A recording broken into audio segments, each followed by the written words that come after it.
Hello and welcome to Debates, a new show pilot from the Templin Institute where we investigate some of the greatest questions facing alternate worlds and provide two opposing points of view.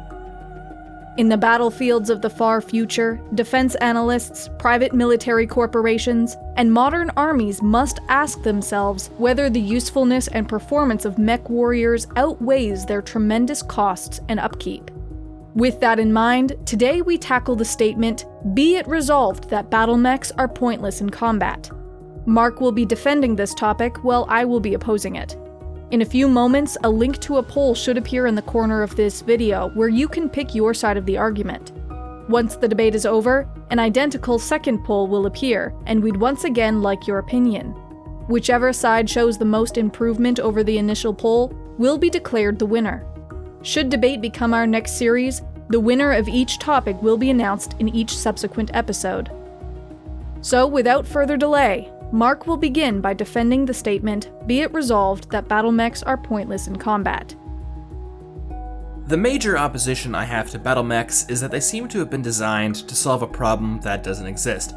What purpose do these machines serve that couldn't be more effectively achieved through aircraft, infantry, or most notably armored vehicles? Given that the latter are the closest comparison we can draw here, I think the natural question to ask is, how do BattleMechs improve upon a standard main battle tank when it comes to their three most defining attributes: speed, protection, and firepower? Let's start with speed. Now, the phrase "don't reinvent the wheel" has become a cliche for a reason. There is simply a no more effective way to move across the ground. Various tanks can operate at around 60 miles per hour, while some can move far faster. Ignoring for the moment the ridiculous specifications of various BattleMechs that have no doubt been embellished by certain manufacturers, there is simply no way for any type of mechanized walker to achieve these same speeds without being wildly unstable or expensive. On average, BattleMechs are far slower, meaning they are easier to target and easier to hit, which leads us to our second attribute, protection. Now, I'm sure BattleMechs can have similar or perhaps even heavier armor than some tanks, but the fact that most mechs must be balanced on two legs severely limits their ability to recover from damage. If hit with sufficient force, a BattleMech can topple over, a problem completely unique to them. An immobilized tank is still capable of firing, while a mech that's fallen over is completely useless. Worse still, the complex mechanisms within a BattleMech's legs are much more susceptible to impairment than a simple, boring wheel. Finally, most mechs are so large that they are unable to seek protection behind most forms of natural cover. Where a tank might be able to fire and then quickly retreat behind a hill, or even find cover within a forest, a mech warrior is going to be plainly visible 95% of the time, just a giant walking target. So lastly, we have firepower. Now, most BattleMechs mount an assortment of weaponry, cannons, lasers, missiles, artillery, etc. While they carry vastly larger armaments when compared to tanks, what is the point? Various weapons are best used in various ways. By putting so many different forms of weaponry, each effective at different ranges and in different situations, a BattleMech becomes overly generalized and overly expensive. For the price of a single mech, you could no doubt operate an entire tank platoon. Overall, as the old song goes, anything a mech can do, a tank can do better. And that is why BattleMechs are pointless in combat. Now, I'll let my co-host take over and try to prove me wrong. To judge a BattleMech by the criteria of a tank and then declare the tank superior ignores what makes a mech unique, and in many cases far more effective. Let's start with the most common argument made against walkers: the legs are vulnerable. While this is true, it ignores the realities of combat. Aiming for the legs is far easier said than done. You have two low-profile targets that are quickly accelerating and decelerating, not an easy shot for even an accomplished marksman.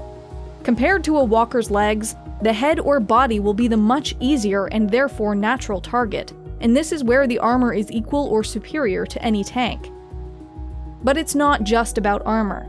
By employing various active protection systems, such as defensive rockets, radar decoys, and other countermeasures, a BattleMech would be able to defeat many incoming projectiles before they made contact.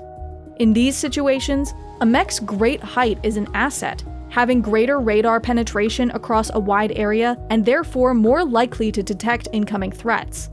A mech's stature also gives it a commanding view of any battlefield, enabling both its optics and weapons to reach a greater distance. Although, perhaps counterintuitively, it is a BattleMech's unique form of mobility that is its greatest advantage. Tanks may be effective in open fields or across a rolling countryside, but in mountainous, forested, or swampy terrain, they become more of a liability than an effective support vehicle. That mechs can operate in places that have traditionally prevented large-scale armored warfare is by itself a justification for their immense value. Combine this with the powerful jump jets equipped on some BattleMechs that allow them to quickly reposition themselves across the battlefield, and this effectiveness only increases.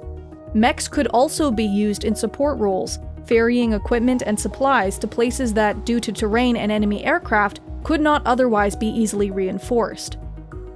There is no doubt that BattleMechs would perform poorly in some instances, but as with every other type of military equipment, mechs are best used in specific situations that maximize their strengths and offset their weaknesses.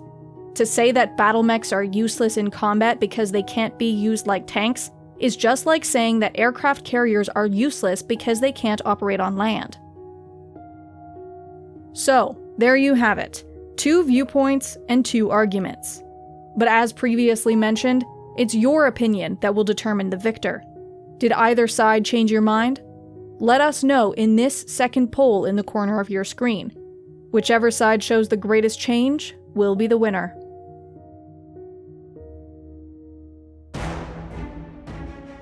In debates, the Templin Institute provides 2 points of view on the most critical issues of alternate worlds.